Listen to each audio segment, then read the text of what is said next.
Hello friend, welcome back our channel teaching bird. दोस्तों, आप लोग को पता है हम अपने चैनल पे यूपीएलटी गेट और जीआईसी के बायोलॉजी का पूरा सिलेबस कवर करा रहे हैं। ठीक है, कल थोड़ा सा तबीयत डिस्टर्ब थी, इस वजह से क्लासेस आपकी नहीं हो पाई थी, उसके लिए सॉरी। आज पुराने तरीके से अपनी क्लासेस कंटिन्यू की जाएंगी। आप लोग को पता है हम इस टाइम क्या पढ़ा रहे हैं, फाइलम सिलेंट्रेट लेके चल रहे हैं। ठीक है, पॉलीफेरा आप लोग का कंप्लीट हो गया, एमसीक्यू भी हो गया है। जो लोग वीडियो नहीं देखे, हमारे चैनल पे वीडियो अवेलेबल है, जाके देख सकते हैं। आज हम लोग देखने वाले हैं सिलेंट्रेट का जो एनिमल है अरेलिया। ठीक है, अरेलिया जिसको क्या बोलते हैं, जेलीफिश। ठीक है, तो इसके पहले की जो क्लासेस थे उसमें हम लोग देखे थे ओबेलिया के बारे में, देखे थे ओबेलिया का सिस्टमेटिक पोजीशन देखे थे, और उसका habitat, morphology and life cycle के बारे में डिस्कस किए थे। ठीक है दोस्तों, आपके सिलेबस में आप लोग को पता ही होगा, आप लोग सिलेबस अच्छे से देख ही लिए होंगे कि आपके सिलेबस में ये सारे जीव जो है उनका स्ट्रक्चर और लाइफ साइकिल के बारे में डिस्कस करना है। ठीक है, ओबेलिया का हमने स्ट्रक्चर भी देख लिया था, हम लोग देख लिए थे। अब हम लोग आज अरेलिया स्टार्ट करने वाले हैं। ठीक है दोस्तों, चलिए, जो लोग चैनल को सब्सक्राइब नहीं किए आप लोग कृपया चैनल को सब्सक्राइब कर दीजिए। चलिए स्टार्ट करते हैं। अरेलिया जिसका कॉमन नेम क्या है, जेलीफिश, जिसको क्या बोलते हैं, जेलीफिश भी बोलते हैं। अरेलिया को क्या बोलते हैं, जेलीफिश। दोस्तों, आज सिलेंट्रेट का ये लास्ट टॉपिक है, कल हम एमसीक्यू लेके आएंगे। अब फाइलम सिलेंट्रेटा भी आपका कंप्लीट हो चुका होगा। ठीक है, इसके बाद हम लोग नेक्स्ट फाइलम स्टार्ट करेंगे। तो अरेलिया का कॉमन नेम क्या है, जेलीफिश। ठीक है, इसको जेलीफिश या मूनफिश, इसका एक और कॉमन नेम है जिसको क्या बोलते हैं, मूनफिश बोलते हैं। अभी हम आपको लिखवा देंगे पॉइंट करके। अरेलिया को जेलीफिश कहा जाता है या क्या कहा जाता है, मूनफिश कहा जाता है। ठीक है, जेलीफिश या मूनफिश। दोस्तों, अरेलिया जो है मरीन वाटर में पाया जाता है। ठीक है, जैसे हम ओबेलिया बताए तो ओबेलिया क्या था, मरीन वाटर ऑर्गेनिज्म था, लेकिन वह क्या कहता था, झुंड में रहता था। लेकिन अरेलिया जो है उसका एकदम उल्टा है, मरीन वाटर तो है लेकिन ये झुंड में नहीं रहता है। ठीक है, सिंगल रहता है, लेकिन कॉलोनी के रूप में, झुंड के रूप में चलता रहता है, तैरता रहता है। ठीक है, और इसकी आकृति जो होती है छाते के समान होती है, अम्ब्रेला। ठीक है, अम्ब्रेला के स्ट्रक्चर हम बना भी दिए हैं। अरेलिया की जो आकृति है वो कैसे है, छाते के समान है। ठीक है, अरेलिया की आकृति छाते के समान है, और इसको हम लोग क्या बोल रहे हैं, मूनफिश बोल रहे हैं या फिर जेलीफिश भी बोल रहे हैं। ठीक है, सबसे पहले हम लोग इसका देखेंगे सिस्टमैटिक पोजीशन।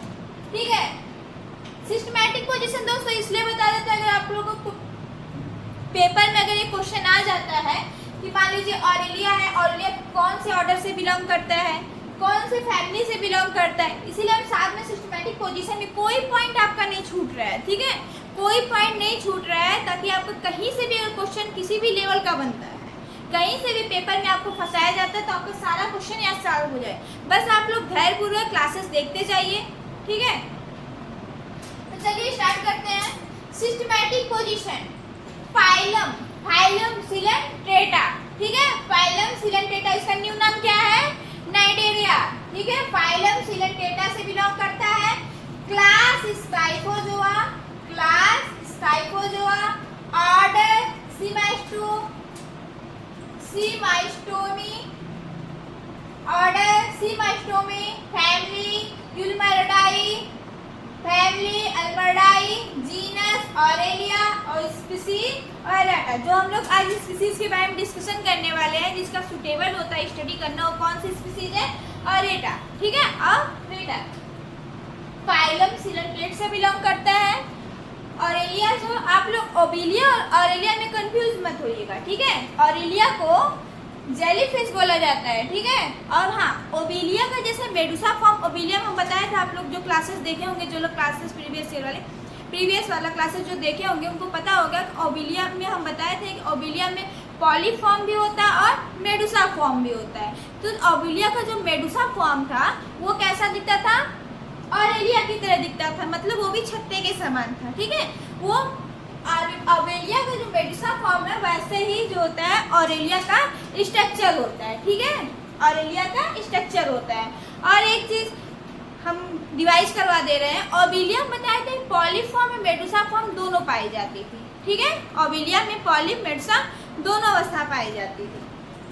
तो जो मेडुसा अवस्था थी उसी तरह क्या है ऑरेलिया का स्ट्रक्चर है, जेलीफिश का स्ट्रक्चर है, मूनफिश का स्ट्रक्चर। एक बार और देख लीजिए इसका classification, phylum Coelenterata, class Scyphozoa, order Semaeostomeae, family Ulmaridae, genus Aurelia, species aurita. अब हम लोग इसका स्ट्रक्चर पढ़ने वाले हैं, ठीक है। अब हम लोग ऑरेलिया का स्ट्रक्चर देखेंगे। इसके पहले कुछ पॉइंट नोट कर लीजिए, जैसे इसको जेलीफिश कॉमनली जेलीफिश बोला जाता है। नहीं, पहले हम लोग इसका हैबिटेट देखेंगे, ठीक है।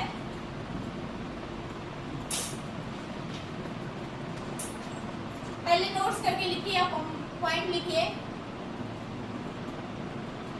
ऑरेलिया को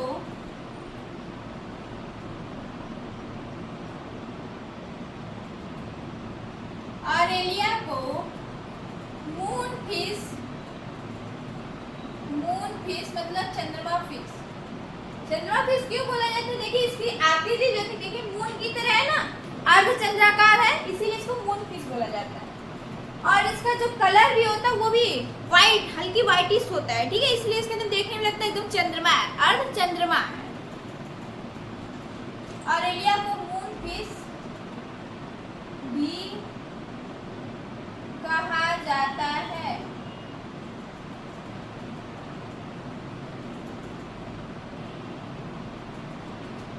और इसका कॉमन नाम जेलीफिश तो लिख ही दिए हैं। अब इसमें हेडिटरी हैबिटेट ये पाया कहाँ जाता है, इसका स्वभाव क्या है? Habit and habitat.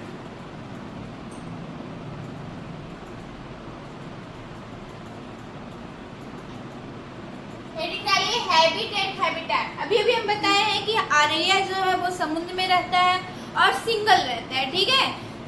अवेलिया की तरह ग्रुप में नहीं निवास करता, वह सिंगल रहता है, ठीक।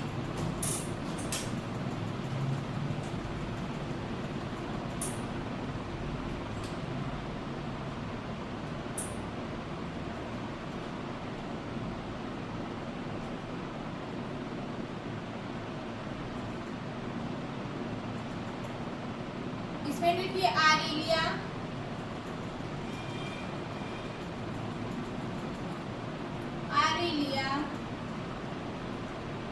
समुद्र में या समुद्री होते हैं,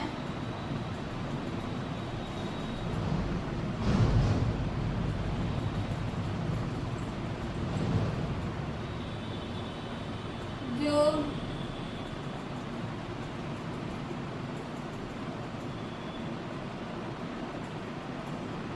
ऑरेलिया समुद्री होते हैं जो एकाकी होते हैं।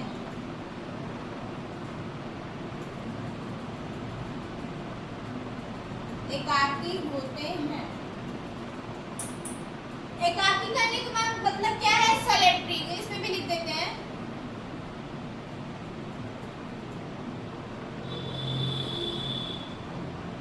ठीक है, सॉलिटरी मतलब सिंगल तरीके से रहते हैं, सिंगल तरीके से गमन करते हैं, मतलब सिंगल तरीके से रहते हैं। लेकिन ये क्या है, कभी कभी झुंड में मूवमेंट करते हैं, मतलब झुंड बना के चलते हैं, ठीक है। इसको भी लिख लीजिए। परंतु प्राय बड़े बड़े ऑरेलिया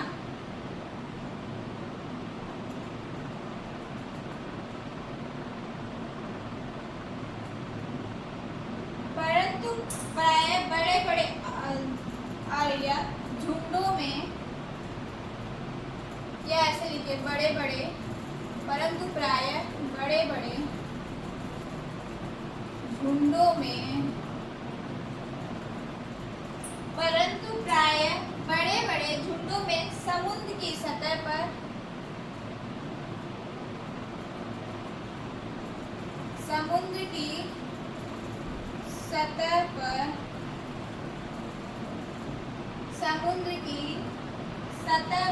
तैरती हुई पाई जाती है।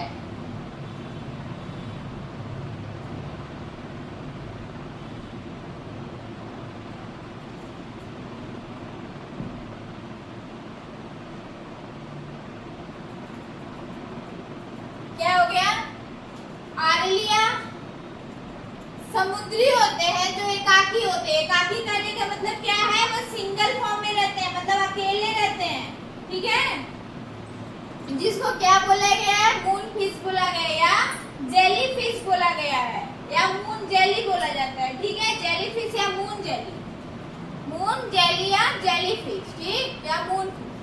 आरेलिया समुद्री होते हैं जो अकेले निवास करते हैं, मतलब एकाकी होते हैं, परंतु प्राय बड़े बड़े झुंडों में समुद्र की सतह पे क्या हुआ, तैरते हुए नजर आते हैं, ठीक है, तैरते हुए नजर आते हैं। अब भारतीय समुद्र में काफी मात्रा में पाए जाते हैं, ठीक है।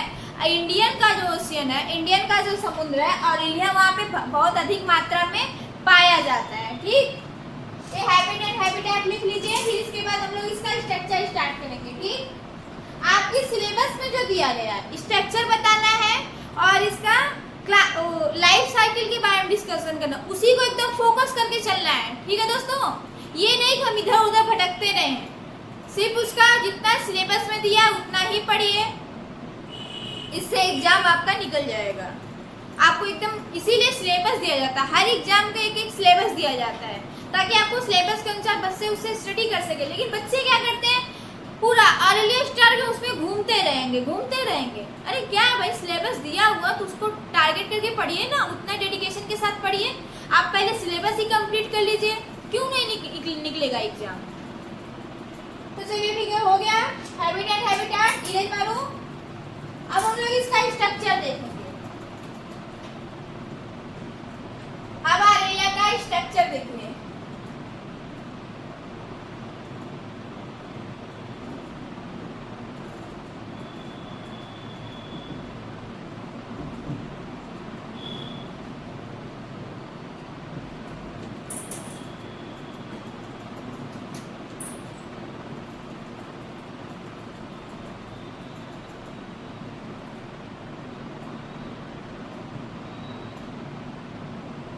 हेडिंग क्या हो गई, स्ट्रक्चर। अभी हम बताए कि ऑरेलिया जो है वो कैसा दिखता है, छाते के आकार का, अम्ब्रेला के आकार का दिखाई देता है। ऑरेलिया अम्ब्रेला के आकार का दिखाई देता है, ठीक है। आइए पहले स्ट्रक्चर को समझ लेते हैं, फिर आपको पॉइंट्स लिखने में आसानी होगी। देखिए ये ऑरेलिया का स्ट्रक्चर है, ये क्या है, ऑरेलिया का स्ट्रक्चर है। इसका देखिए ये एक्स अम्ब्रेलर सरफेस, इस वाले सरफेस को क्या बोलते हैं, एक्स अम्ब्रेलर सरफेस, मतलब एक्स अम्ब्रेलर सरफेस ऊपर वाले को और सब अम्ब्रेलर सरफेस नीचे वाले को, ठीक है। यहाँ लिखी नहीं हूँ, नीचे वाला जो सरफेस है उसको क्या बोलेंगे, सब अम्ब्रेलर, मतलब सब अम्ब्रेला की तरह से, ठीक है। और ऊपर वाला एक्स अम्ब्रेला की तरह, ठीक।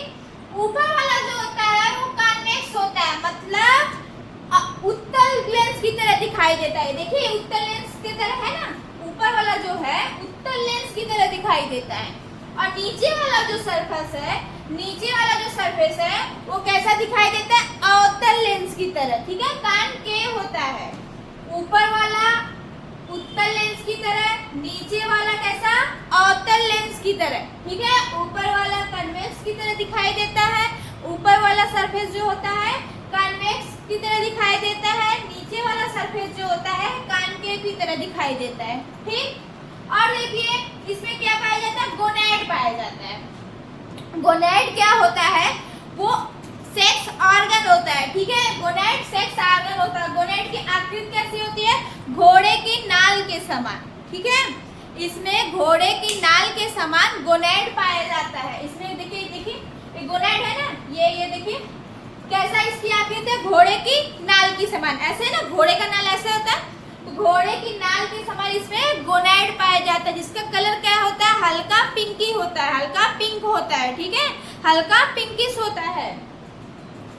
क्या क्या बताया हम, ये इसकी संरचना जो होती है अम्ब्रेला के समान होती है, ठीक है। ऊपर वाले सरफेस को एक्स अम्ब्रेलर सरफेस बोलते हैं, नीचे वाले सरफेस को सब अम्ब्रेलर सरफेस बोलते हैं। लिखी नहीं हूँ, लिख लीजिएगा आप लोग। नीचे वाले सरफेस को सब अम्ब्रेलर सरफेस बोलते हैं, ठीक है। और ऊपर वाला सरफेस जो होता है उत्तल लेंस की तरह दिखाई देता है, नीचे वाला सरफेस जो होता है अवतल लेंस की तरह दिखाई देता है। इसमें गोनेड पाए जाते हैं। गोनेड क्या होता है? सेक्स ऑर्गन होता है, ठीक है। और हाँ, एक चीज ध्यान दीजिएगा, मेल सेक्स ऑर्गन और फीमेल सेक्स ऑर्गन सेपरेट होता है, ठीक है, अलग अलग पाया जाता है। देखिए गोनेड की आकृति कैसी होती है? हल्की पिंक होती कलर की होती है। गोनेड की आकृति घोड़े के नाल के समान, घोड़े के नाल के समान हल्के पिंक कलर की होती है। ये देखिए जो है ना नर्व की तरह, कैनाल की तरह, इसको क्या बोलेंगे?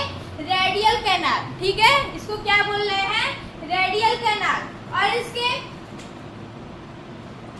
नीचे वाले सरफेस पे, सब अम्ब्रेलर सरफेस पे क्या पाया जाता है? टेंटिकल्स पाया जाता है। छोटे छोटे फिंगर लाइक स्ट्रक्चर देख रहे हैं ना, ये जो छोटे छोटे फिंगर लाइक स्ट्रक्चर है उसको क्या बोलेंगे? टेंटिकल्स बोलेंगे, ठीक है। और ये यहाँ पे इसका माउथ, नीचे वाले सरफेस पे इसका मुख पाया जाता है, ठीक है, नीचे वाले ही सरफेस पे इसका, यहाँ पे मान लीजिए यहाँ पे इसका मुख पाया जाता है। यहाँ कंफ्यूज मत होइएगा, ऊपर मुख पाया, नीचे वाले सरफेस पे, ठीक है। कॉनकेव वाले सरफेस पे इसका क्या पाया जाता है? माउथ पाया जाता है। माउथ के दोनों साइड क्या पाई जाती है? ओरल आर्म्स पाई जाती हैं, ओरल भुजा पाई जाती है। माउथ के दोनों तरफ ओरल आर्म्स पाई जाती हैं, ठीक है। और इनके नीचे वाले सरफेस पे छह ठो लेपेट्स होते हैं, मार्जिनल लेपेट्स होते हैं, मतलब एक होल होते हैं, ठीक है, 6 होल होते हैं, ठीक। स्ट्रक्चर समझ में आ गया? एक बार फिर से समझाऊं। अरेलिया जो होता है उसका शेप जो होता है अम्ब्रेला के तरह होता है, ठीक है, या तो कह लीजिए ओबिलिया का जो मेडुसा फॉर्म है उसकी तरह दिखाई देता है। समुद्र में निवास करता है, अकेले रहता है, ठीक है, कभी कभी ये झुंडों में भी दिखाई देता है, जो समुद्र के किनारे तैरता हुआ नजर आता है, ठीक। अब ऑरेलिया के ऊपरी सरफेस को एक्स अम्ब्रेलर सरफेस बोलेंगे, ऊपरी सरफेस को एक्स अम्ब्रेलर सरफेस, नीचे वाले सरफेस को, नीचे वाला जो सरफेस है उसको क्या बोलेंगे?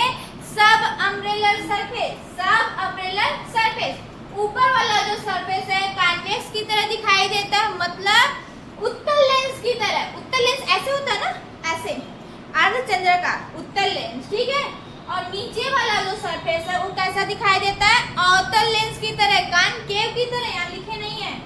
वो नीचे वाला जो सरफेस है वह अवतल लेंस की तरह दिखाई देता है। अरेलिया में गोनेड पाया जाता है। गोनेड क्या होता है? सेक्स ऑर्गन होता है, जिसका कलर कैसा नहीं, घोड़े के नाल के समान दिखाई देता है, घोड़े के नाल के समान दिखाई, देखिए घोड़े के नाल के समान दिखाई देता है, जिसका कलर हल्का पिंक होता है, ठीक है। सेक्स ऑर्गन का क्या काम है? सेक्स ऑर्गन का क्या काम है बताइए आप।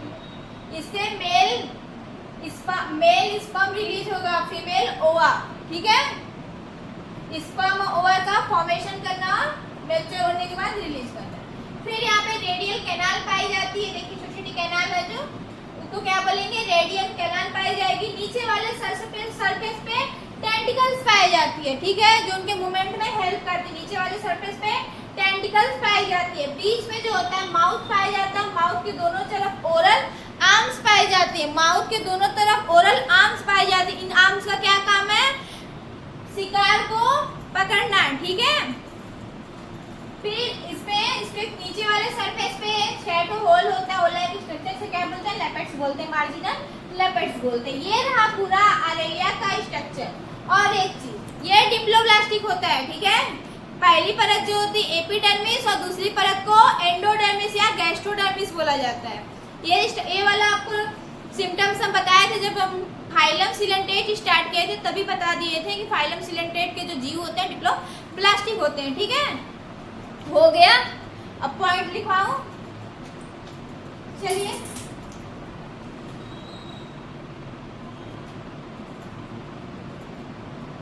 पहली हेडिंग चलिए, शेप एंड साइज।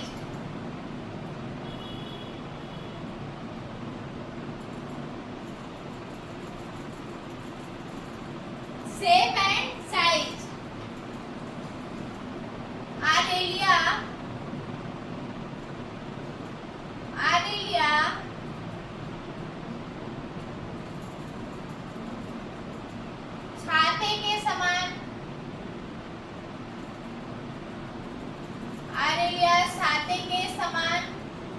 या तस्तरी के समान, या तस्तरी नुमा दिखाई देता है, दिखाई देता है। आरेलिया छाते के समान या तस्तरी नुमा दिखाई देता है, ठीक है। नेक्स्ट पॉइंट,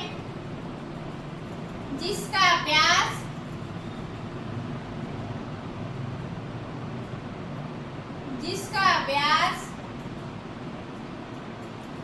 जिसका व्यास 8 से 30 सेंटीमीटर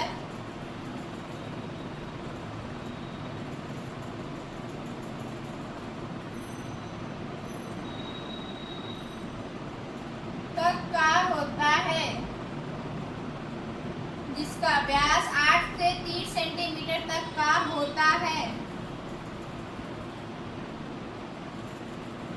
ठीक है। नेक्स्ट पॉइंट देखिए, इसका रंग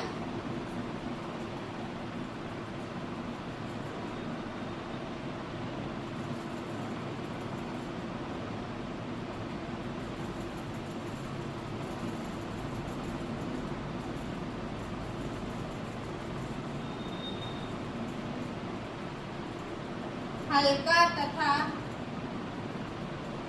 यह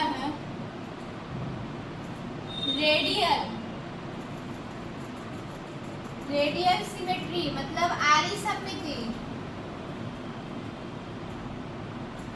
तथा यह रेडियल सिमेट्री प्रदर्शित करता है।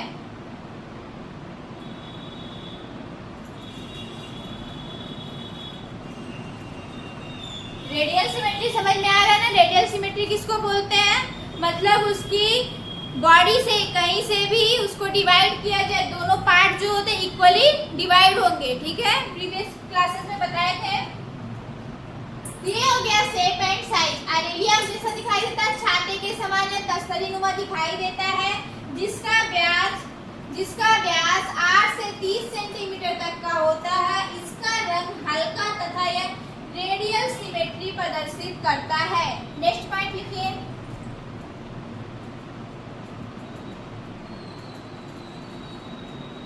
आरेलिया का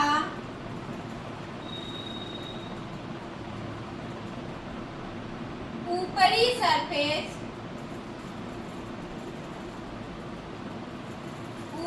सरफेस की क्या बोलेंगे? तल, ऊपरी तल उत्तल लेंस की तरह, ऊपरी तल उत्तल तथा निचला तल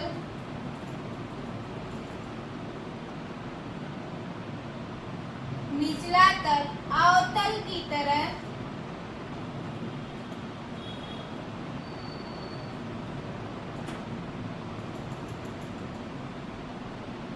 दिखाई देता है।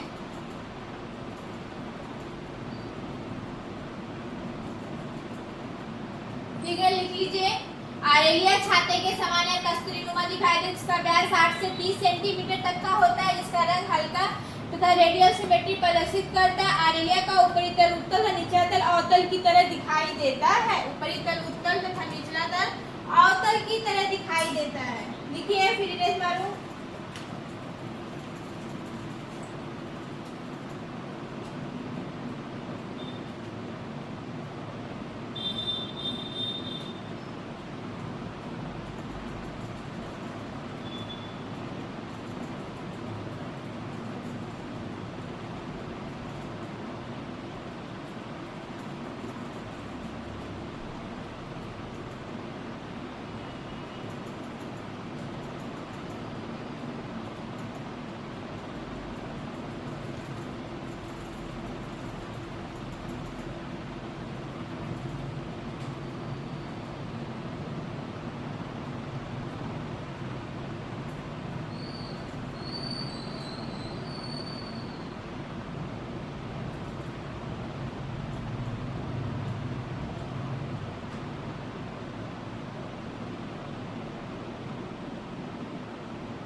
हो गया इरेज मारो।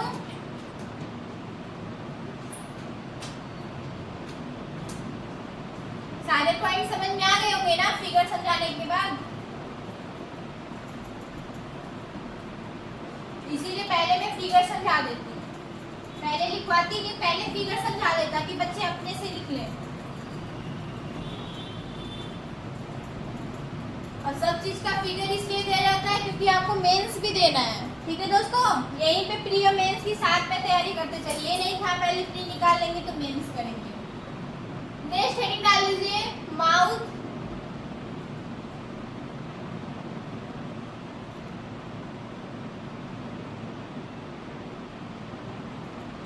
And oral arms.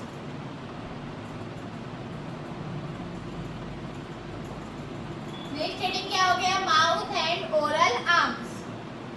लिखे इसमें आरेलिया,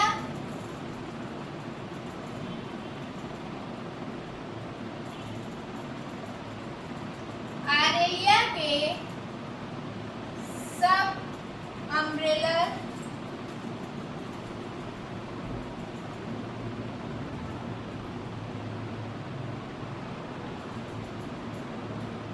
आरेलिया के सब अम्ब्रेलर सरफेस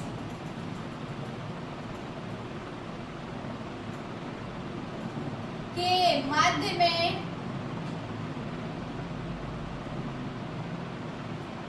मध्य में मुख पाया जाता है।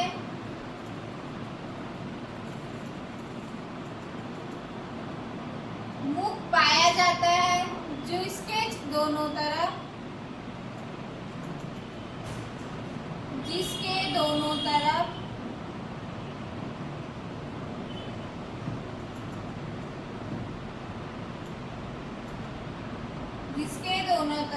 ओरल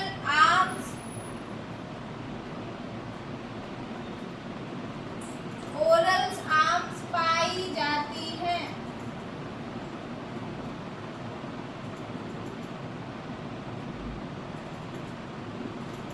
आरेलिया के सब अम्ब्रेला, सब अम्ब्रेला मतलब ये वाला सरफेस, नीचे वाला सरफेस, ठीक है, के मध्य मुख पाया जाता है, बीच में मुख पाया जाएगा जिसके दोनों तरफ ओरल आर्म्स पाई जाती हैं।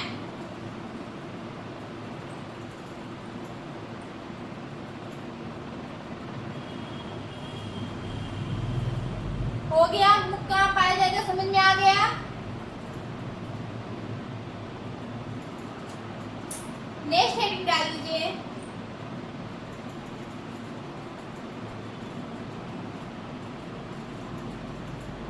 Body layer.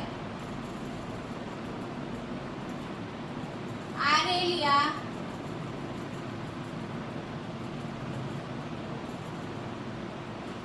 का शरीर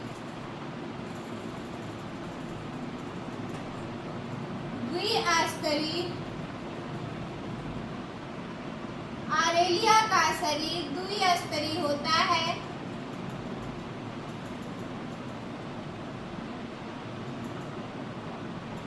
जिसकी ऊपरी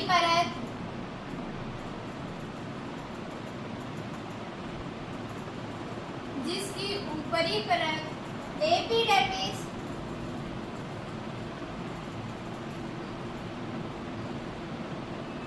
तथा आंतरिक परत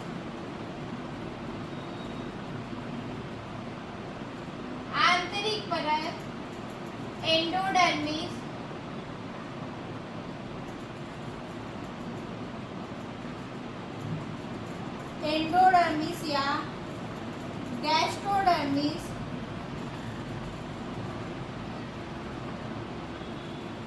होती है। अभी भी हम बताए हैं कि ऑरेलिया जो होता है डिप्लोप्लास्टिक होता है, मतलब द्विस्तरीय होता है, उसकी ऊपरी परत एपिडर्मिस की बनी होती है, आंतरिक परत जो होती है एंडोडर्मिस को गैस्ट्रोडर्मिस भी कहा जाता है। लिखिए इतना पॉइंट।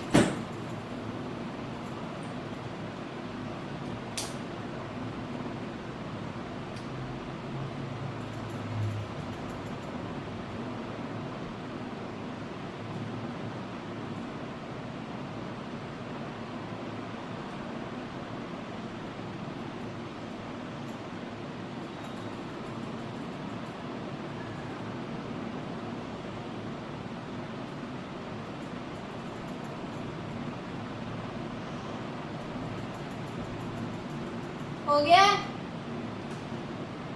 इरेज करूं?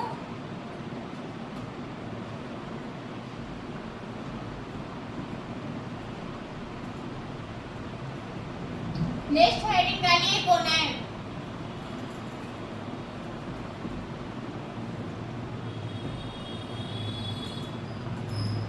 Next heading gonad.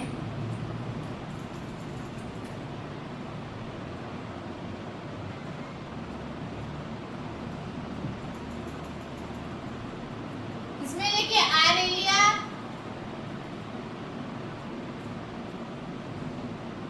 एक लिंगी होता है,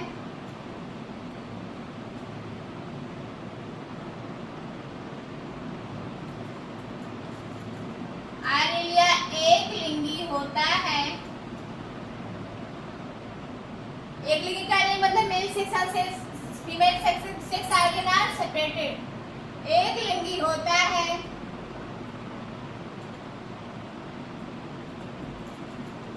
जिसके मध्य में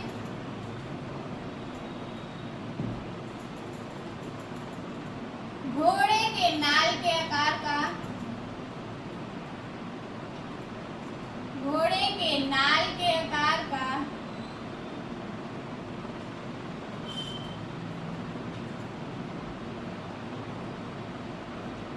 गोनैड पाया जाता है। गोनैड पाया जाता है।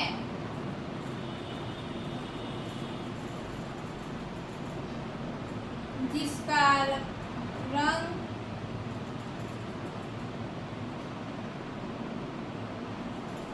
हल्का गुलाबी होता है।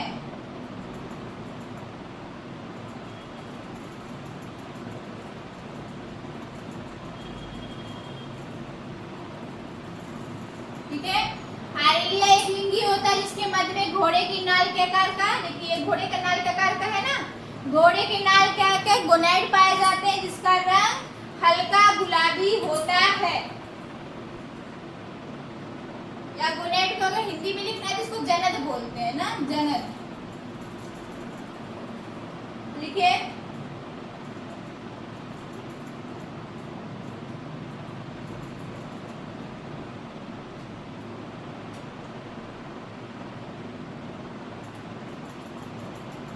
एक अलग से पॉइंट लिखिए। इनमें गमन प्रक्रिया, इनमें गमन की प्रक्रिया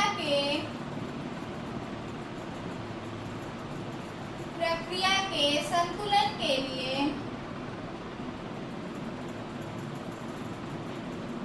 इनमें गमन की प्रक्रिया के संतुलन के नियंत्रण के लिए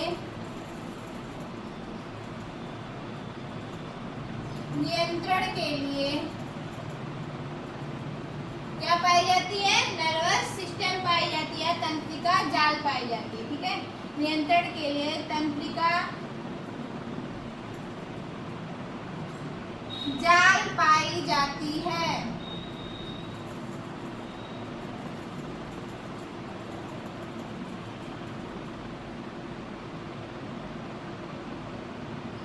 ठीक है, इसमें तंत्रिका जाल पाई जाएगी। क्यों पाई जाएगी? स्टार्टिंग की क्लास में हम बताए थे कि ये जो होता है इसका सेलुलर, इसका जो बॉडी का ऑर्गेनाइजेशन होता है वह टिश्यू लेवल पे होता है। मतलब इसकी बॉडी सेल से थोड़ा एडवांस होती है, मतलब पोरीफेरा से एडवांस होती है। इसकी बॉडी टिश्यू लेवल का ऑर्गेनाइजेशन पाया जाए। जब टिश्यू लेवल का ऑर्गेनाइजेशन होगा जिसमें, तो उसमें नर्वस सिस्टम पाया जाएगा। ठीक है, लिख लीजिए इतना। फिर इसके बाद हम लोग स्टार्ट करेंगे रिप्रोडक्शन या life cycle. I think structure में जो जो मेन पॉइंट था हमने सब लिखवा दिया है। ठीक है, हाँ, टेंटिकल्स लिख लीजिएगा नीचे वाले सरफेस पे, या सब अम्ब्रेला सरफेस पे क्या पाई जाती है? टेंटिकल्स पाई जाती है, जो फिंगर नुमा स्ट्रक्चर होती है। ठीक है, और हमने सब लिखवा दिया स्ट्रक्चर, जो मेन स्ट्रक्चर का पॉइंट है। यही से क्वेश्चन फंसने वाला। बाकी अब हम लोग जो इम्पोर्टेंट आज के लेक्चर का सबसे इम्पोर्टेंट चीज जो है लाइफ साइकिल के बारे में देखेंगे। ठीक है, लिख लीजिए, फिर इरेज करूं, फटाक से लिखिए।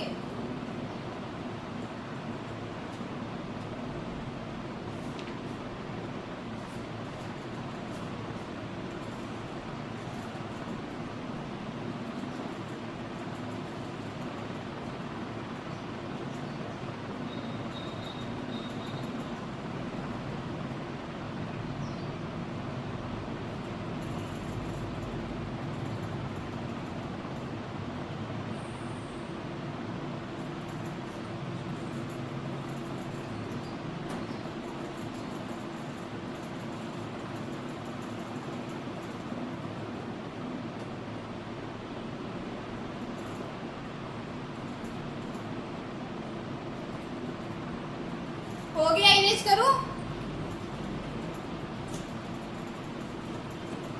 कहाँ रख दे रही हूँ? स्ट्रक्चर का काम हो गया, आप सभी इरेज कर रही हूँ, ठीक है?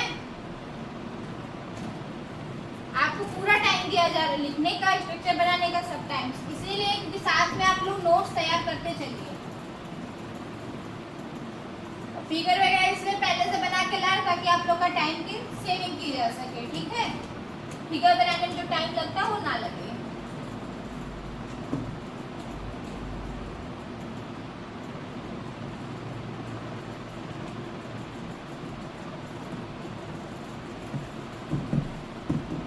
इसके बाद हम लोग देखेंगे लाइफ साइकिल। आज की जो मेन टॉपिक है life cycle. Life cycle of Aralia, secondary life cycle.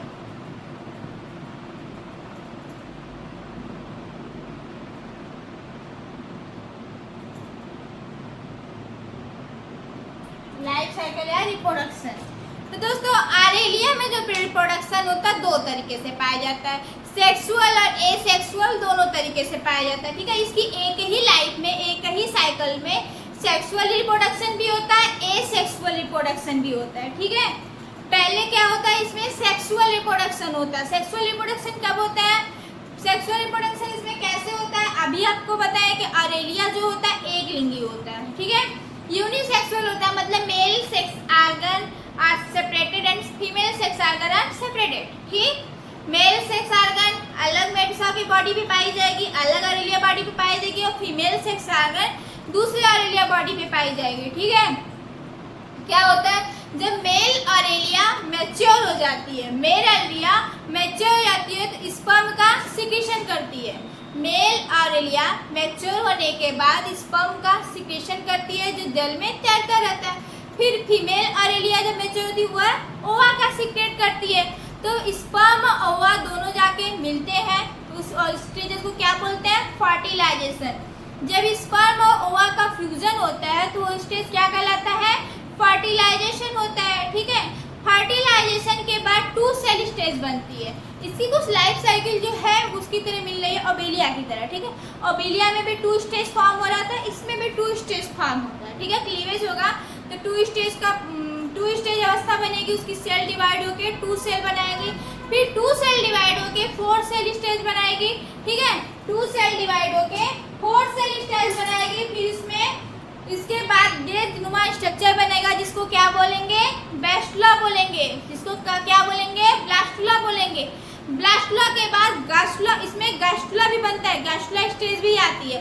गास्टुला stage के बाद पाल्मेना लार्वा, पाल्मेना लार्वा का निर्माण होता है। ये लार्वा जो होता है किसी सरफेस से जाके लग जाता है। जैसे पाल्मेना लार्वा किसी सरफेस से किसी सबस्ट्रेटम से जाके चिपकता है तो वहां से इसकी एसेक्सुअल साइकिल स्टार्ट होती है, ठीक है? अभी तक क्या थी, सेक्सुअल साइकिल थी। जब वो किसी सरफेस से जाके चिपक जाएगा तो कौन साइकिल स्टार्ट होगी, एसेक्सुअल साइकिल स्टार्ट होगी, ठीक है?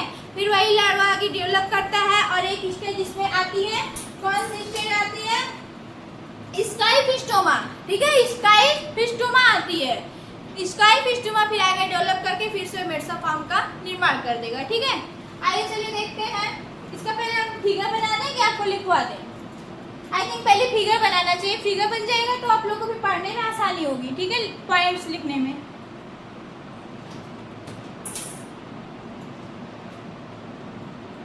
इससे कुछ पॉइंट लिख लीजिए। अरेलिया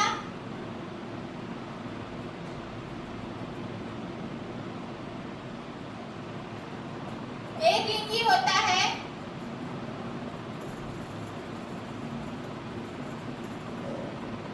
अरेलिया एक लिंगी होता है।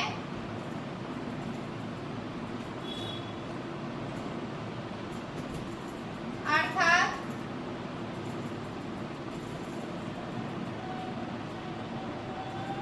नर अरेलिया नर अरेलिया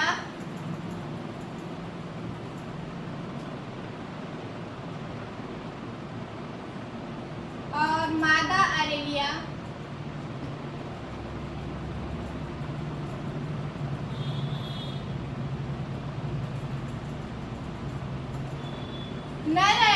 मादा अरेलिया अलग अलग होते हैं,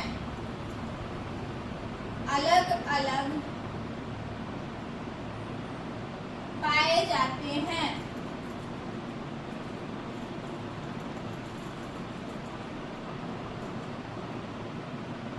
नेक्स्ट पॉइंट लिखिए, आरेलिया के जीवन चक्र में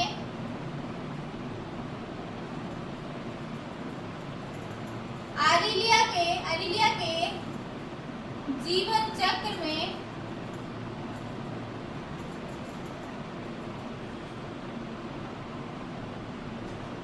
लैंगिक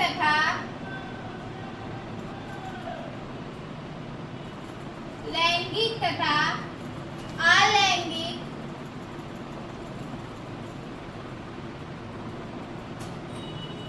जनन, जीवन चक्र में लैंगिक अलैंगिक जनन दोनों प्रकार का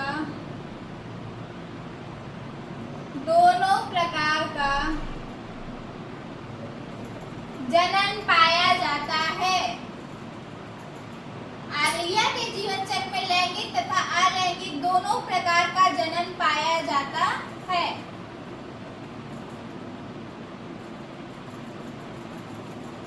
ठीक है, नेक्स्ट पॉइंट लिखिए,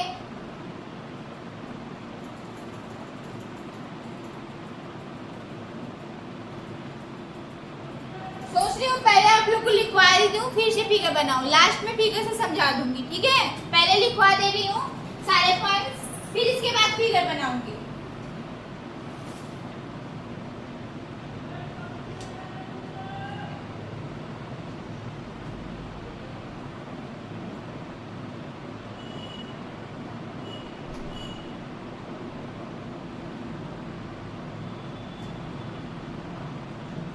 हो गया इतना? नेक्स्ट पॉइंट लिखिए,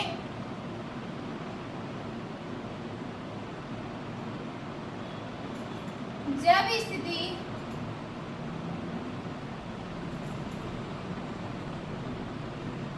अनुकूल नहीं होती है,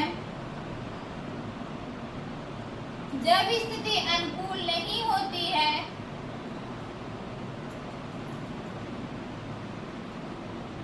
तो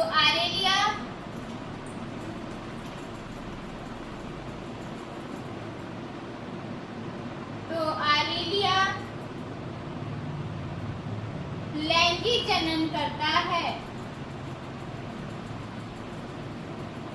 लैंगिक जनन करता है।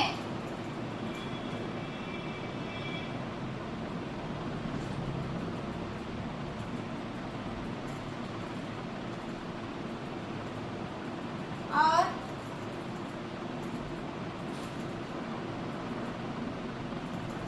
लार्वा का निर्माण करता है,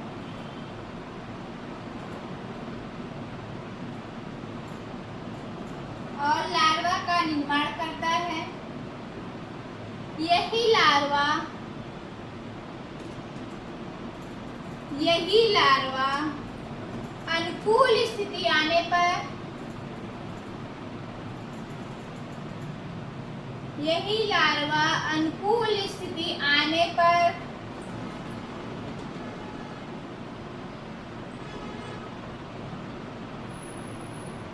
अलैंगिक जनन करने के लिए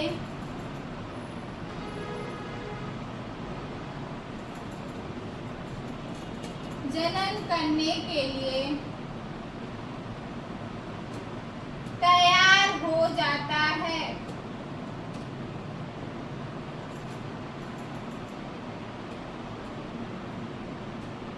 ठीक है, लिखिए इतना, जो समझाए वही पॉइंट लिखवाएं, कुछ अलग से नहीं लिखवाएं।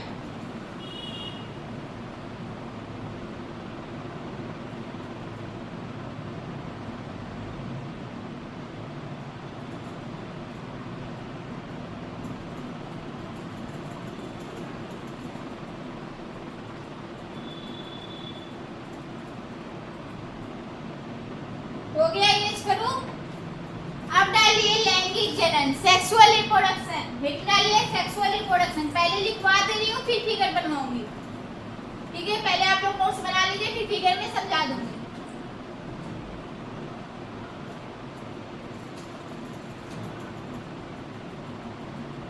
क्योंकि फिगर बनाने के लिए सभी रीच करना पड़ेगा, फिगर पड़ा है।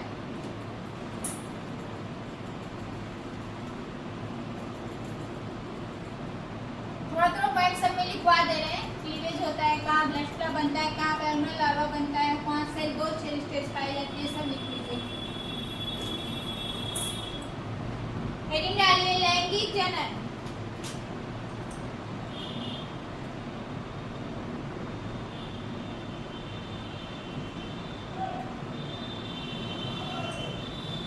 सेक्सुअल रिप्रोडक्शन,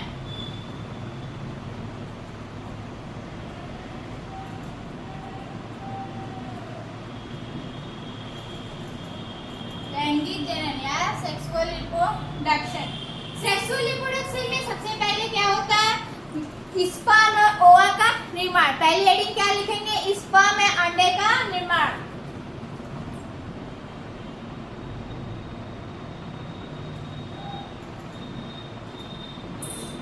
स्पर्म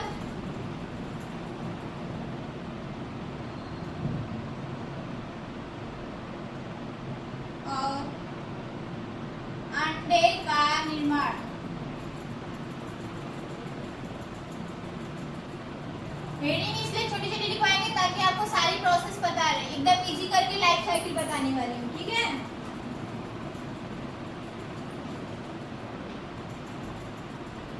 नर जेलीफिश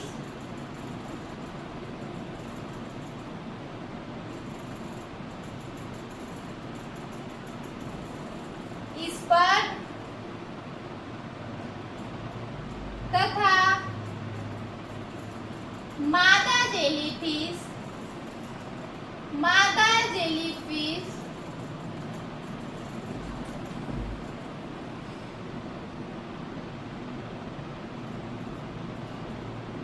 ओवा या अंडा का निर्माण करती है। ये कहाँ होता है, गोनैड में होता है, ठीक है। गोनैड जो ऑर्गन पाया गया था जेलीफिश के बीच में, घोड़े के नाल की तरह, वहीं पे mail sex organ female sex organ का, वहीं पे स्पर्म ओवा का निर्माण होता है, ठीक है। इस अंडा का निर्माण करती है।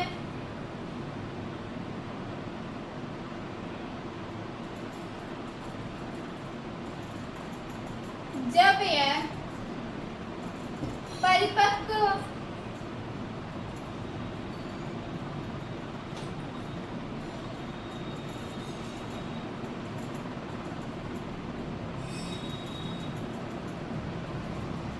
से लिखिए, डायरेक्ट लिखिए, छोटे छोटे पॉइंट बच्चों की तरह क्या लिखूं। निर्माण करती है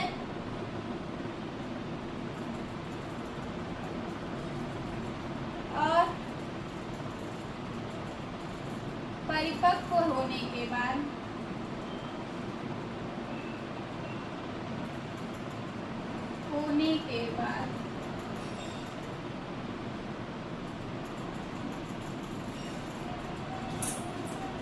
स्पर्म तथा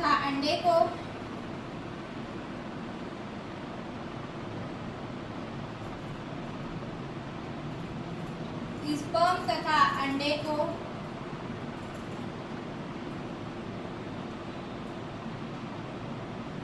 जल में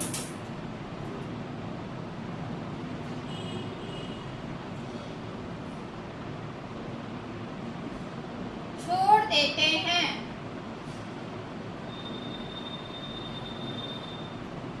मतलब नर जेलीफिश जो है, नर अरेलिया जो है, स्पर्म का निर्माण करेगी और उसको वाटर में रिलीज कर देगी, ठीक है।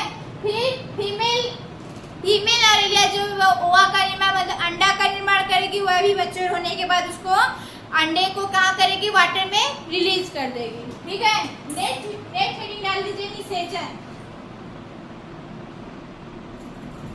या फर्टिलाइजेशन।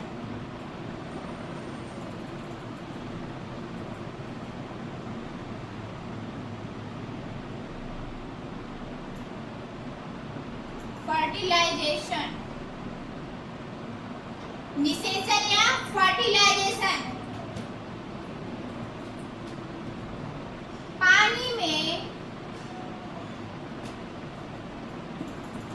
यह नर शुक्राणु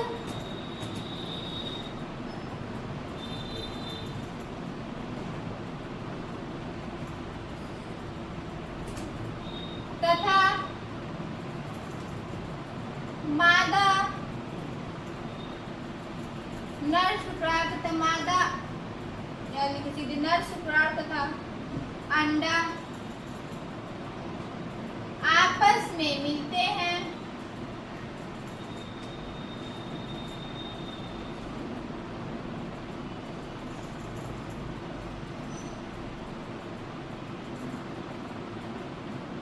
इस प्रक्रिया को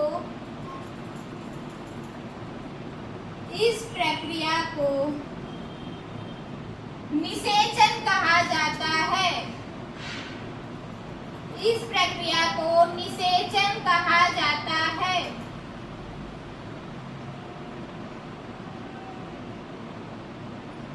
मतलब मेल स्पर्म और फीमेल ओवा का आपस में जो फ्यूजन होता है उसी को क्या बोलते हैं? फर्टिलाइजेशन बोलते हैं। ठीक है, अब इसके बाद लिखिए प्लैनुलर लार्वा का निर्माण। फर्टिलाइजेशन के बाद क्या बनेगा? प्लैनुलर लार्वा बनेगा। इसी में लिखिए निषेचन के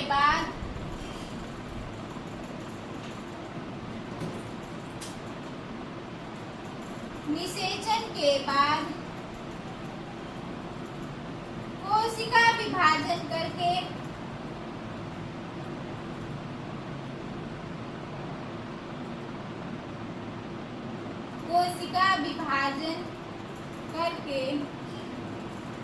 पहले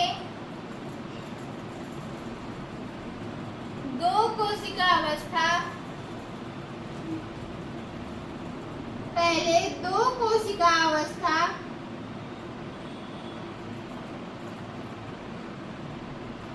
फिर 4 कोशिका अवस्था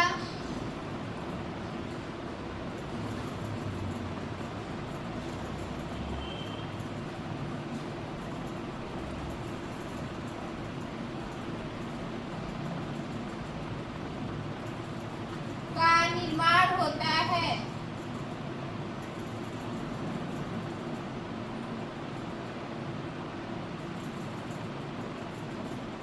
इसके बाद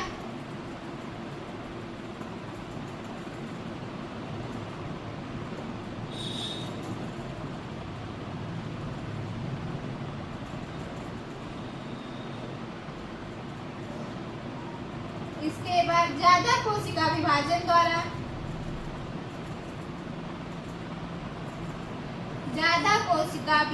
द्वारा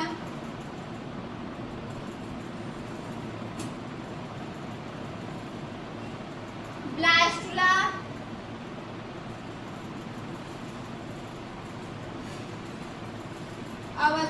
ब्लास्टुला बनता है।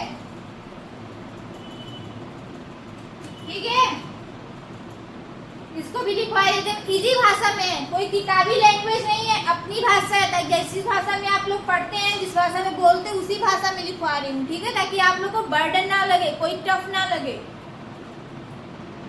अब इसको लिख लीजिए। फिर इसके बाद लिखा रहे हैं लार्वा का निर्माण।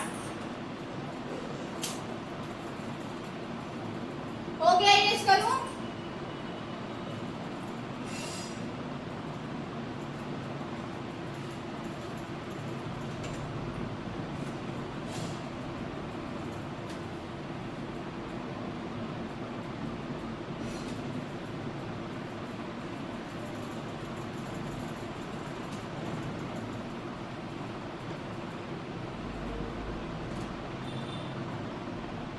नेक्स्ट हेडिंग डालिए प्लैनुलर लार्वा या लार्वा का निर्माण।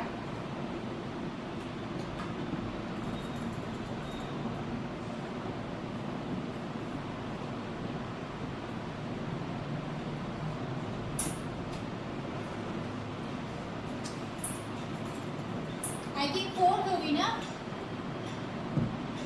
प्लैनुलर लार्वा निर्माण।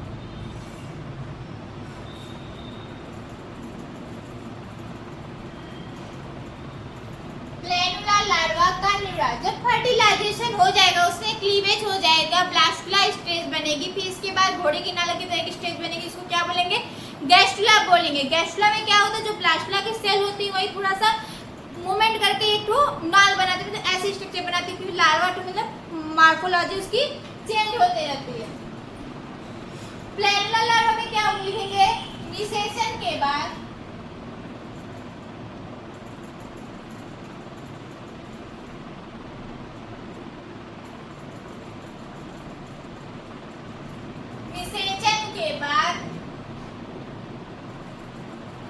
प्लैनुला लार्वा का निर्माण होता है।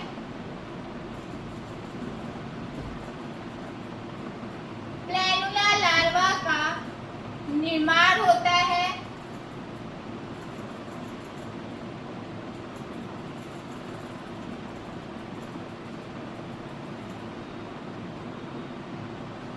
जो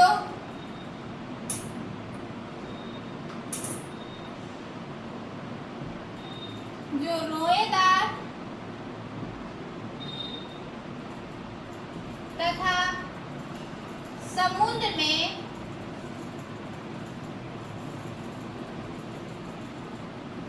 स्वतंत्र रूप से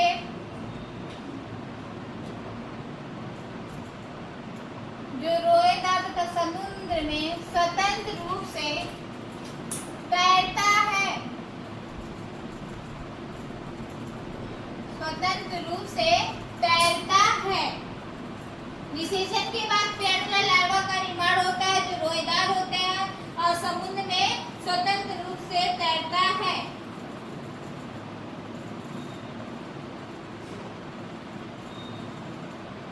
नेक्स्ट वाली हेडिंग पालिप अवस्था। पालिप बोलते दोस्तों आप लोग को समझ में आ गया कि पालिप स्टेज क्या होगी। यह जो लार्वा है वह जाके किसी सबस्ट्रेटम से चिपक जाएगा। यह जो लार्वा है किसी सबस्ट्रेटम से जाके चिपक जाएगा। हम आपको स्टार्टिंग में बताया था ना, पालिप फॉर्म और मेडुसा फॉर्म। मेडुसा जो होती है लोकोमोशन करती है, फ्री स्विमिंग करती है, और पालिप स्टेज क्या होती है, जाके किसी सबस्ट्रेटम से चिपकी हुई होती है, स्थिर होती है। ठीक है, पालिप इस अवस्था में लिखे यह लार्वा, यह प्लैनुला लार्वा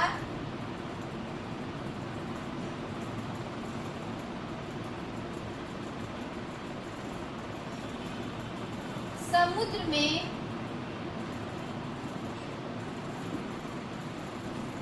किसी आधार जैसे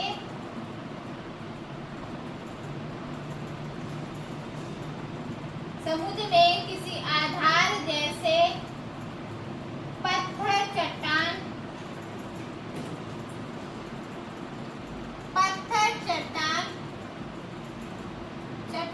आदि से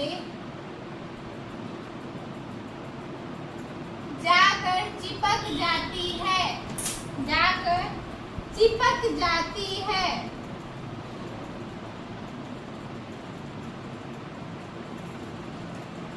यह प्लैनुला लार्वा जो बनेगा वह किसी आधार जैसे पत्थर, लकड़ी के टुकड़े आदि से जाके चिपक जाती है। ठीक है, और पालिप नामक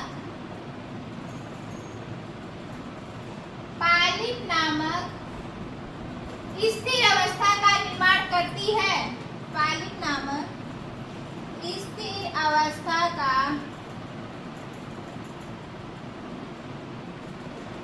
निर्माण करती है।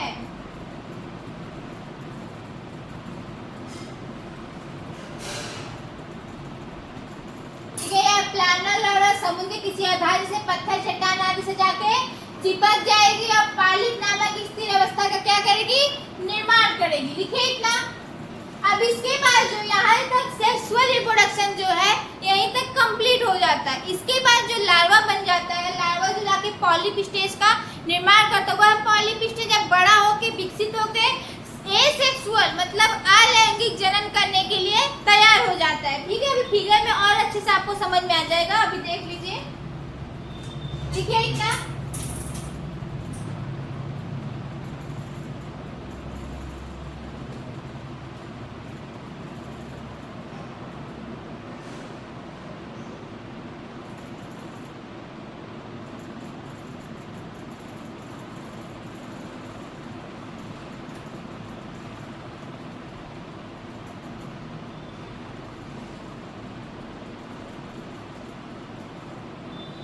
अब लिखिए अलैंगिक जनन। यहीं से अलैंगिक स्टार्ट होता है, यहीं से अलैंगिक जनन स्टार्ट होता है।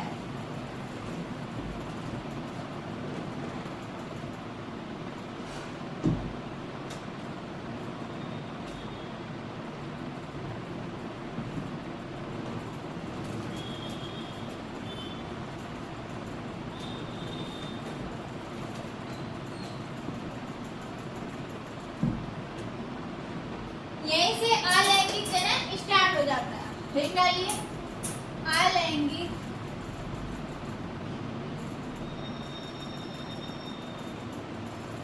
जनन, एसेक्सुअल रिप्रोडक्शन।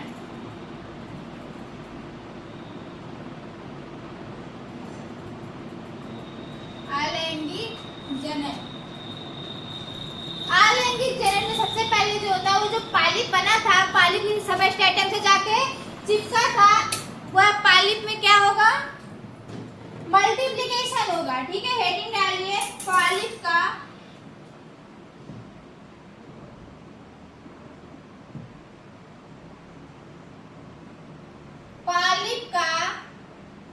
गुणन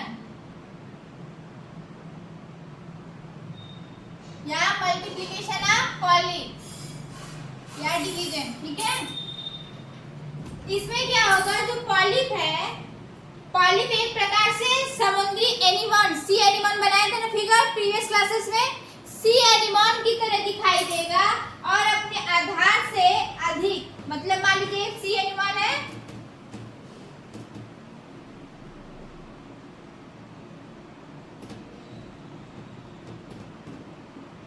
पॉलिप जो ऐसे लगभग ऐसे दिखाई देगा और अपने आधार से, इसका जो बेस है वहां से ढेर सारे पॉलिप का निर्माण करेगा। ठीक है, यही पॉलिप में गुणन की अवस्था, पॉलिप में मल्टीप्लिकेशन की स्टेज कहलाएगी। क्या होगा, पॉलिप सी एनिमल की तरह दिखाई देगा। सी एनिमल की स्ट्रक्चर आप लोग को याद है, प्रीवियस क्लासेस में बताए थे। और यहीं से विकसित होकर और अपने आधार से ढेर सारे पॉलिप का निर्माण करेगा, ढेर सारे पॉलिप का निर्माण करेगा। ये अलैंगिक जनन के थ्रू होता है। ठीक है, यहीं से इसका अलैंगिक जनन स्टार्ट हो जाएगा।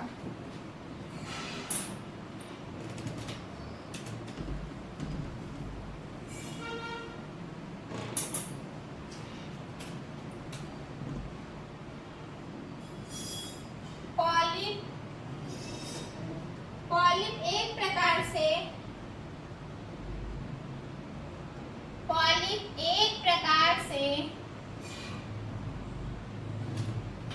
समुद्री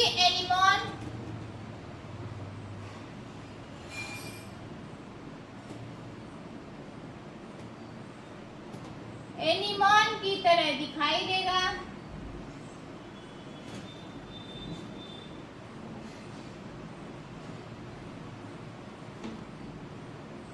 और अपने आधार से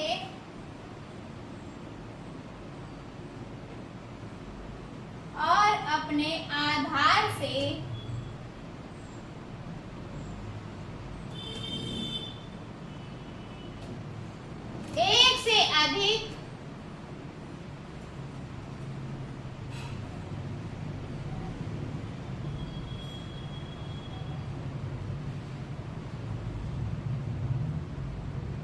पॉलिप का निर्माण अलैंगिक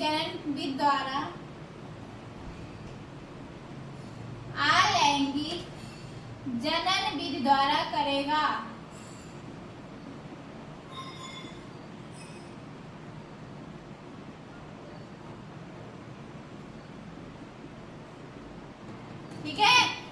पॉलिप जो पॉलिप सबस्ट्रेटम से जब जाके चिपक गया तो वहीं से उसकी एसेक्सुअल साइकिल स्टार्ट हुई। एसेक्सुअल में क्या हो, पॉलिप होता सी एनिमोन की तरह दिखाई देगा सबसे पहले, और अपने बेस से, अपने आधार से ढेर सारे पॉलिप का निर्माण करेगा। किस विधि के? एसेक्सुअल विधि द्वारा। ठीक है, नेक्स्ट हेडिंग ले लीजिए, स्ट्रोबिलेशन।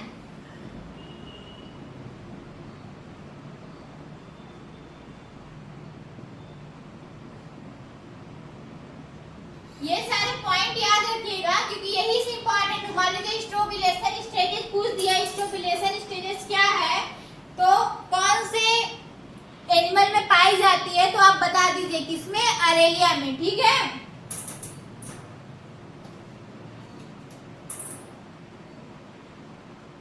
स्ट्रोबिलेशन स्टेज ये होती है जब पॉलिप की जब अनुकूल स्थिति होती है तो वहां पे वही स्ट्रोबिलेशन, उस चीज को क्या बोलते हैं? पॉलिप की स्ट्रोबिलेशन होती है। यहीं से पॉलिप जो होता है डेवलप करना स्टार्ट करता है। ठीक है,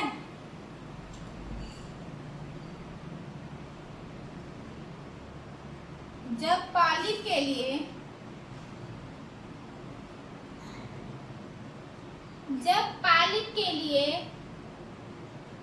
अनुकूल स्थिति, जब पॉलिप के यानी के लिए अनुकूल स्थिति आती है, अनुकूल स्थिति आती है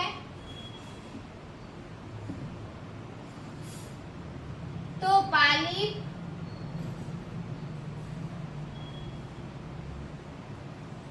स्ट्रोबिलेशन करता है या स्ट्रोबिलेशन नामक प्रक्रिया से गुजरता है। तो पॉलिप स्ट्रोबिलेशन नामक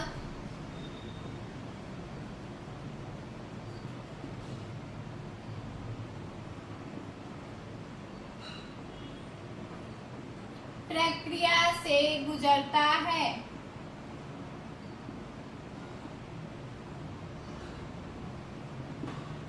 ठीक है, जब पॉलिप के लिए फेवरेबल कंडीशन आता है, जब पॉलिप के लिए फेवरेबल कंडीशन आता है तो उस स्टेज में जो पॉलिप होता है स्ट्रोबिलाइजेशन करता है, मतलब अपनी स्थिति में विकास करता है, अपनी आकृति में विकास करता है। उसके ऊपर जो होता है फिंगर लाइक स्ट्रक्चर या टेंटिकल डेवलप होते हैं। ठीक है, इस स्टेज को क्या बोलते हैं?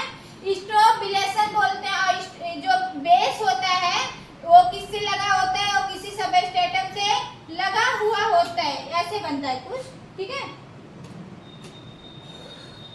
तो लिखिए इतना।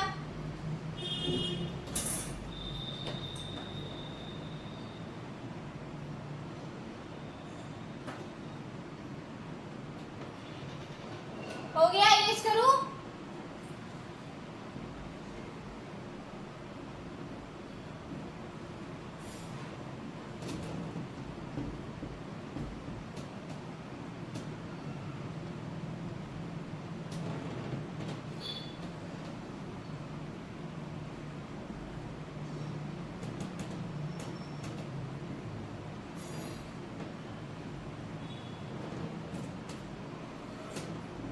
ठीक है, अब नेक्स्ट डालिए इफाइले का जन्म।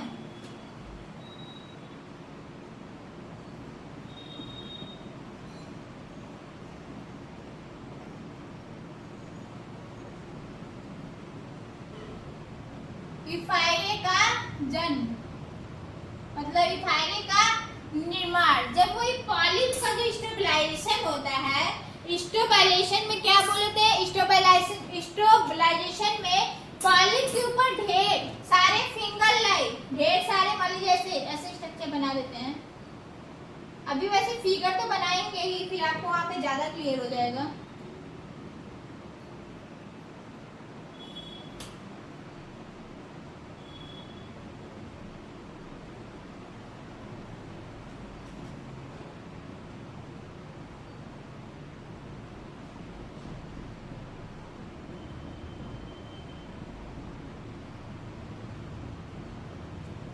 ठीक है, किसी सबस्ट्रेटम से चिपका हुआ है। देखिए स्टेबलाइजेशन में क्या है कि पॉलिप के ऊपर ढेर सारे फिंगर लाइक या टेंटिकल विकसित हो जाते हैं जो कि फ्री अवस्था में मूवमेंट करते हैं। ठीक है, ये देखिए पॉलिप हो गया, पॉलिप का विकास हुआ, इसमें स्टेबलाइजेशन में ढेर सारे फिंगर लाइक स्ट्रक्चर या टेंटिकल का विकास होगा। यही स्टेज है। अभी जाके जब हम लाइफ साइकिल का पूरा फिगर बनाएंगे तो उसमें यही स्टेज का फिगर बनेगा, ठीक है। तो वहां पे आपको अच्छे से क्लियर हो जाएगा। चलिए लिख लीजिए इसमें, यह जो टेंटिकल्स होते हैं वह फ्री होते हैं, स्वतंत्र होते हैं, स्वतंत्र रूप से जल में तैरते रहते हैं, ठीक है।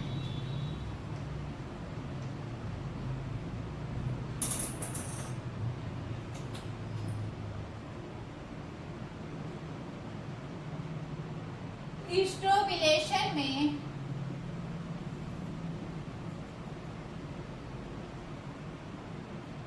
पॉलिप के ऊपर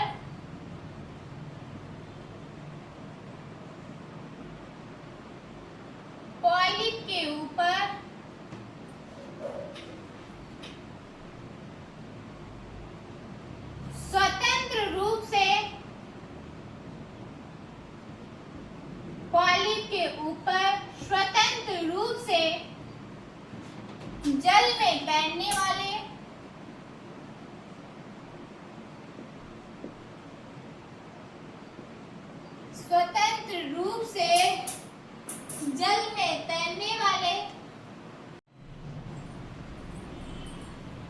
सॉरी दोस्तों, बीच में वीडियो थोड़ा सा कट गया था।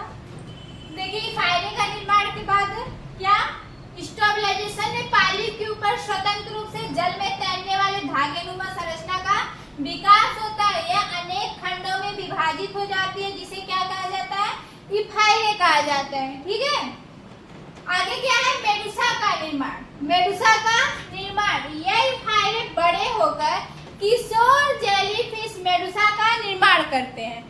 वही फाइबर जब बड़ा हो जाता है तो किशोर जेलीफिश मतलब अरेलिया, अरेलिया का क्या करेगा, निर्माण करेगा। यही अरेलिया बाद में जाके लैंगिक प्रजनन करने के लिए तैयार हो जाएगा। अभी हम आपको बताए थे स्टार्टिंग में कि अरेलिया के लाइफ साइकिल में लैंगिक जनन और अलैंगिक जनन दोनों पाई जाएगी, ठीक है। जब पाल्मिला लार्वा जाके किसी सबस्ट्रेटम से चिपक जाएगा तब जाके वहीं से वह विकसित होकर एसेक्सुअल रिप्रोडक्शन वहीं से उसका स्टार्ट हो जाता है, ठीक है। फिर जब मेडुसा बन जाता है, जब जेलीफिश बन जाती है, तो फिर इसमें सेक्सुअल रिप्रोडक्शन, सबसे पहले क्या होता है, सेक्सुअल रिप्रोडक्शन, फिर जाके क्या होता है, एसेक्सुअल रिप्रोडक्शन। लिख लीजिए इसको। इसके बाद हम लोग इसका स्ट्रक्चर देखने वाले हैं, ठीक है। लाइफ साइकिल का स्ट्रक्चर। चलिए दोस्तों, ये रहा लाइफ साइकिल का डायग्राम, ठीक है। लाइफ साइकिल का फिगर हमने बना दिया ताकि आप लोग का टाइम बच सके, ठीक है। चलिए स्टार्ट करते हैं। अभी हम बताया है कि इसका लाइफ साइकिल में सेक्सुअल और एसेक्सुअल रिप्रोडक्शन दोनों पाया जाता है, ठीक है। अब देखिए यहाँ से लेके यहाँ तक प्लानुला तक सेक्सुअल रिप्रोडक्शन पाया जाएगा, ठीक है। यहाँ से लेके प्लानुला लार्वा तक सेक्सुअल रिप्रोडक्शन होगा। फिर यही प्लानुला लार्वा जाके सबस्ट्रेटम से अटैच हो जाएगा। इसके बाद यहाँ तक की साइकिल एसेक्सुअली रिप्रोड्यूस करेगी, ठीक है, एसेक्सुअली रिप्रोड्यूस करेगी। चलिए हम बताते हैं स्टार्टिंग से। ये देखिए मेल जेलीफिश है, ये मेल जेलीफिश है और ये फीमेल जेलीफिश है। अभी हम बताए हैं कि यूनिसेक्सुअल होते हैं, मतलब एक लिंगी होते हैं। मेल सेक्स ऑर्गन और फीमेल सेक्स ऑर्गन सेपरेट होता है, ठीक है। तो मेल जेलीफिश जब मैच्योर हो जाएगा तो इससे क्या निकलेगा, इसके गोनाड से स्पर्म निकलेगा। देखिए स्पर्म निकल रहा है ना, स्पर्म निकलेगा जो कि फीमेल के अंदर जाके, दोस्तों इसके अंदर फर्टिलाइजेशन होता है, ठीक है। इसके फीमेल के अंदर फर्टिलाइजेशन होता है। तो फीमेल के स्पर्म जो जाएगा फीमेल सेक्स ऑर्गन के मतलब फीमेल ओवा के पास चला जाएगा, ठीक है। यहाँ पे फर्टिलाइजेशन होने के बाद किसका निर्माण होगा, जाइगोट का, ठीक है। मेल मैच्योर होने के बाद स्पर्म रिलीज करेगा। वाटर के थ्रू होते हुए स्पर्म कहाँ पहुँचेगा, फीमेल ओवा के पास, फीमेल सेक्स ऑर्गन के पास। उसके अंदर ही फीमेल के बॉडी के अंदर ही इसमें फर्टिलाइजेशन होता है। जैसे हम लोग देखे थे ओबिलिया में फर्टिलाइजेशन क्या था, बाहर हो रहा था, जल के अंदर हो रहा था। लेकिन अरेलिया में मतलब जेलीफिश में फर्टिलाइजेशन कहाँ होगा, फीमेल बॉडी के अंदर होगी, ठीक है। फिर फर्टिलाइजेशन के बाद जब फीमेल का ओवा मतलब ओवा और स्पर्म मिलता है तो फर्टिलाइजेशन होता है, तो क्या बनता है, जाइगोट बनता है। ठीक है, ये देखिए जाइगोट बना, हाँ ये वाला स्ट्रक्चर जो जाइगोट का फॉर्मेशन हुआ। फिर जाइगोट में सेल डिवीजन पाया गया। ठीक, जाइगोट में सेल डिवीजन पाया जाता है, तो टू सेल स्टेज का निर्माण करती है। मतलब जाइगोट सिंगल सेल होती है, उसमें सेल डिवीजन होता है, 2 सेल का निर्माण करती है। ठीक है, फिर सेल डिवीजन करने के बाद 4 सेल स्टेज अवस्था का निर्माण होता है। ठीक है, 4 सेल का निर्माण होता है। इस अवस्था को क्या बोलते हैं, 4 सेल स्टेज बोलते हैं। ठीक है, 4 सेल अवस्था बोलते हैं। फिर यही बोले कि जो एरो गया ना वैसे चलते जाइए, जैसे जैसे एरो गया वैसे चलते जाइए, ऐसे जाके फिर ऐसे जगह की कमी की वजह से थोड़ा घुमाना पड़े तो ऐसे राउंड होता है। ठीक है, 4 सेल स्टेज की वजह से 4 सेल स्टेज के बाद क्या बनता है, ब्लास्टुला बनता है। मल्टी सेल डिवीजन पाया जाता है। ब्लास्टुला में ढेर सारे सेल पाए जाते हैं। 4 सेल में ढेर सारे सेल डिवीजन होते हैं, तो कौन सा बनता है, क्या बनता है, ब्लास्टुला सेल स्टेज बनती है। ब्लास्टुला में गैस्ट्रुलेशन होता है। गैस्ट्रुलेशन क्या होता है, जो सेल होती है अरेंज होना स्टार्ट हो जाती है। गैस्ट्रुलेशन में क्या होता है, जो सेल होती है, मल्टी सेलुलर सेल होती है, वो अरेंज होना स्टार्ट हो जाती है। अरेंज होके वह प्लाज्मा लार्वा का निर्माण करती है। ये देखिए फ्री स्विमिंग प्लाज्मा लार्वा है। ठीक है, फ्री स्विमिंग क्यों है, क्योंकि इसके चारों तरफ क्या पाई गई है, सीलिया पाई गई है। ठीक है, फ्री स्विमिंग प्लाज्मा लार्वा का निर्माण होता है। फिर यही प्लाज्मा लार्वा मैच्योर होने के बाद जाके किसी सबस्ट्रेटम से, ये देखिए इस स्ट्रक्चर जो यहाँ तक बनाया ना, यहाँ तक जितने भी यहाँ तक सारे लोग क्या है, सबस्ट्रेटम से चिपके हुए हैं। ठीक है, यही प्लाज्मा लार्वा जाके किसी सबस्ट्रेटम, देखिए प्लाज्मा लार्वा है ना, ये सबस्ट्रेटम है, ये जाके क्या हुआ, चिपक गया। ठीक है, प्लाज्मा लार्वा किसी सबस्ट्रेटम से जाके चिपक गया। चिपकने के बाद यंग स्काइफिस्टोमा का निर्माण करेगा। अभी हम बताएं स्काइफिस्टोमा आपको लिखवाए थे हेडिंग में कि स्काइफिस्टोमा जो होता है उसके ऊपर फिंगर लाइक स्ट्रक्चर पाई जाती है, जो जल में फ्री फॉर्म में तैरती रहती है और वह किसी सबस्ट्रेटम से अटैच हो। तो देखिए सबस्ट्रेटम से अटैच है और बडिंग के थ्रू अपना ये सेक्सुअल लाइफ साइकिल स्टार्ट करता है। ये देखिए इसमें बडिंग पाई गई ना, देखिए छोटा सा बड पाया गया। ठीक है, फिर यही यंग स्ट्रोबिया का निर्माण करेगा, यही डेवलप करके यंग स्ट्रोबिया बनेगा। ठीक है, यंग स्ट्रोबिया के बाद एडल्ट स्ट्रोबिया, यंग स्ट्रोबिया डेवलप करके विकसित करके क्या बनाएगा, एडल्ट स्ट्रोबिया। ठीक है, एडल्ट स्ट्रोबिया देखिए ये ऐसे जो स्ट्रक्चर है वो इम्फायरा को लिखवाया ना, इम्फायरा की क्या है, बडिंग है। यही फ्री इम्फायरा जाके बनता है। फ्री इम्फायरा से क्या बनता है, फिर से मेडुसा बनता है। ठीक है, आप लोगों को समझ आया, फिर एक बार समझाऊं। देखिए क्या बताया हम कि जेलीफिश में मेल अलग होता है, फीमेल अलग होती, मतलब यह यूनिसेक्सुअल होते हैं, एक लिंगी होते हैं। जब मेल मैच्योर होता है, मेल मेडुसा मैच्योर होती है तो वह स्पर्म रिलीज करती है। देखिए स्पर्म रिलीज हो रहा है। स्पर्म जो होता है वाटर के थ्रू होते हुए कहाँ जाता है, फीमेल एग के पास, फीमेल सेक्स ऑर्गन के पास। फीमेल के अंदर ही उसका फर्टिलाइजेशन होता है। ठीक है, फर्टिलाइजेशन होने के बाद क्या बनता है, जाइगोट बनता है। ठीक है, जाइगोट में सेल डिवीजन पाया जाएगा। सेल डिवीजन होने के बाद जाइगोट 2 सेल स्टेज फॉर्मेशन करेगा। फिर उसमें 2 सेल में सेल डिवीजन आएगा तो क्या बनेगा, 4 सेल स्टेज। 2 सेल में सेल डिवीजन होगा तो क्या बनेगा, 4 सेल स्टेज। वही सेल, चारों सेल आगे जाके डिवाइड करके, ढेर सारे सेल में डिवाइड करके कौन सा फॉर्म बनाएगा, कौन सी स्टेज बनाएगी, ब्लास्टुला बनाएगी। ब्लास्टुला क्या होता है, गेंद के समान स्ट्रक्चर होता है जिसमें ढेर सारे सेल, मल्टी सेलुलर होता है, ढेर सारे सेल पाए जाते हैं। इसके बाद ब्लास्टुला में ग्लैस्टुलेशन होगा। ग्लैस्टुलेशन क्या होता है, सेल का अरेंज होना। ठीक है, सेल जो होती है अरेंज हो जाती है। ग्लैस्टुलेशन उसको तो क्या बोलते हैं, ग्लैस्टुलेशन बोलते हैं। ग्लैस्टुलेशन के बाद प्री प्लानुला लार्वा, जो मतलब प्लानुला लार्वा का निर्माण होना प्रारंभ हो जाता है। स्टार्टिंग में प्लानुला लार्वा क्या होता है, उसमें सीलिया पाई जाती है, वह जल में तैरता रहता है। ठीक है, ये देखिए यंग प्लानुला लार्वा लार्वा जो होता है किसी सबस्ट्रेटम से विकसित होने के बाद, प्लाज्मा लार्वा किसी विकसित होने के बाद किसी सबस्ट्रेटम से जाके चिपक जाता है, ठीक है। यही चिपकने के बाद स्काइपोस्टोमा का निर्माण करता है।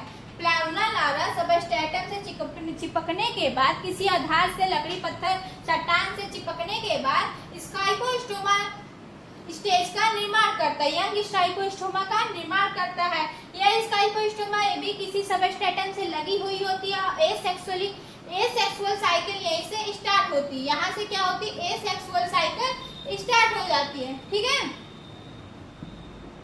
फिर क्या होता है, इसमें बडिंग के थ्रू यह अपनी साइज को, अपनी नंबर्स को बढ़ाने लगता है। फिर यंग स्ट्रोबिया का निर्माण होता है। यंग स्ट्रोबिया आगे जाके एडल्ट स्ट्रोबिया बनेगी। एडल्ट स्ट्रोबिया में है इम्फाइरा का निर्माण होगा। ये देखिए बडिंग है ना, जो बडिंग छोटा छोटा ऐसे स्ट्रक्चर है वो क्या है, इम्फाइरा है। फिर वही जाके प्री इम्फाइरा का निर्माण होगा। यही इम्फाइरा आगे जाके मेल या फीमेल मेडुसा का निर्माण करेगी, या मेल या फीमेल जेली फिश का निर्माण करेगी। ये रहा पूरा लाइफ साइकिल का डायग्राम। आप लोग को जो सारे पॉइंट लिखाए हैं उसको देख लीजिएगा, फिर ये लाइफ साइकिल का डायग्राम देखेंगे, आपको सारा पॉइंट क्लियर हो जाएगा। इतना इजी तरीके से आई थिंक आप लोग को समझ आ ही गया होगा। इससे इजी अब क्या ही बताया जा सके। इतनी टफ टॉपिक का थोड़ा लेंदी हो गया, टॉपिक थोड़ी लॉन्ग थी, हालांकि फिगर वगैरह सब बनाने के बाद थोड़ा लंबा हो गया टॉपिक, लेकिन इतना इजी तरीके से बताए हैं। अगर आप लोग ध्यान से पढ़ेंगे तो आप लोग को सब समझ में आ जाएगा। तो दोस्तों आज हम लोग का फाइलम सिलेंटेड खत्म हो गया। कल हम लोग फाइलम सिलेंटेड का एमसीक्यू देख लेंगे, इसके बाद नेक्स्ट क्लासेस में नेक्स्ट फाइलम स्टार्ट करेंगे, ठीक है दोस्तों। वीडियो पसंद आए तो लाइक शेयर सब्सक्राइब करिए। आपके सब्सक्रिप्शन से ही, आपके सब्सक्राइब करने से ही हमको मोटिवेशन मिलता है, ताकि फ्री में आप लोग को क्लासेस दे पाऊँ, ठीक है। और दोस्तों ये जो टॉपिक है वो आपको जीआईसी, एलटी और टीजीटी, पीजीटी सारे में काम करने वाले हैं, ठीक है। कुछ दिन बाद हम लोग जब ये यूनिट खत्म हो जाएगी, आप लोग को कल क्लासेस में हम डिस्कस किए थे कि ये यूनिट खत्म करने के बाद फर्स्ट यूनिट खत्म हो चुकी है, सेकेंड और थर्ड हम साथ में लेके चल रहे हैं, ठीक है। जब थर्ड यूनिट खत्म हो जाएगी फिर इसके बाद हम बॉटनी का फर्स्ट यूनिट लेके चलेंगे। एक यूनिट बॉटनी करेंगे, फिर एक यूनिट जूलॉजी करेंगे। इससे दोनों सिलेबस आपको कवर होता जाएगा, ठीक है। कुछ बच्चे बोल रहे थे मैम बॉटनी भी करा दीजिए, इसीलिए क्या है कि ये थर्ड यूनिट खत्म हो जाने दीजिए। इसकी थर्ड यूनिट बहुत जल्द, एटलीस्ट आई थिंक 9-10 क्लासेस और बची होंगी, तो ये क्लासेस खत्म हो जाएंगी, ठीक है। 9-10 क्लासेस और हो जाएंगी, इसके बाद मैं बॉटनी की क्लासेस स्टार्ट करूंगी। एक यूनिट बॉटनी लेके चलूंगी, फिर एक यूनिट जूलॉजी लेके चलूंगी। अब बहुत जल्द फ्री में ही मेरे चैनल पे यूपी टेट का भी क्लासेस स्टार्ट होने वाला है दोस्तों। इसलिए चैनल को लाइक शेयर और सब्सक्राइब करें, ठीक है। Thank you so much.